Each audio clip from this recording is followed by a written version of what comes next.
In this video, I'll cover some of the fundamental building blocks for neural networks. I'll talk about what goes on inside a basic computational unit. I'll introduce the concept of activation functions, and then I'll work through a case example using a single computational unit with a sigmoid activation.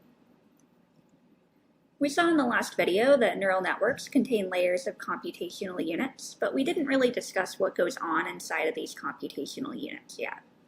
An individual unit in a neural network is actually pretty simple. It takes a set of real-valued numbers as input, performs some kind of function on them, and produces a single output value. The function that the unit computes is just a weighted sum of inputs, nothing fancier than that. The unit learns a set of ideal weights for each of the input dimensions over time, and then when a new input is received, it multiplies the value in each dimension by its corresponding weight, and adds one additional bias term.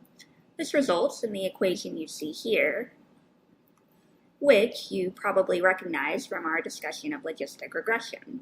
In fact, a single computational unit inside a feed-forward neural network actually behaves exactly like a logistic regression model. Remember, the weighted sum of the input values computes a linear function of x, but a key advantage of neural networks is that they're able to distinguish between classes using nonlinear functions. So for each linear combination of input values, the output is then passed through a nonlinear function. In neural networks, these nonlinear functions are generally referred to as activation functions.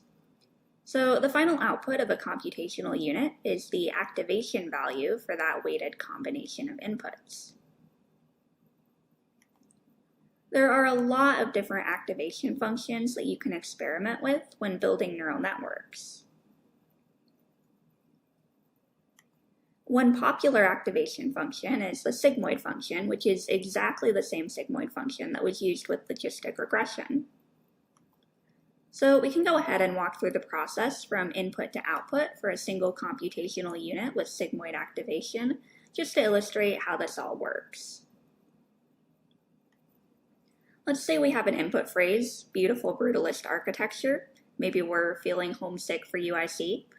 We're going to represent that phrase as a two-dimensional input vector, and our computational unit has previously learned weights of 0.2 and 0.3 for those two dimensions. It's also learned to assign a weight of 0.5 to the bias term of 1.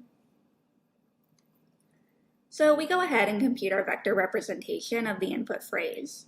For example, maybe we find a two-dimensional word-to-vec representation for each of the three input words, and then average those vectors together.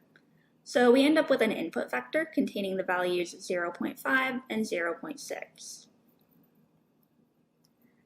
So knowing what we do about our inputs and weights, we'll go ahead and multiply our input values and bias term by their respective weights. So we'll end up with values of 0.1, 0.18, and 0.5. We'll sum those all up, so we get a total of 0.78. And then we'll pass this value into our activation function, which in this case is the sigmoid function. That'll give us a value of 0.686, which is our activation value that we'll end up outputting.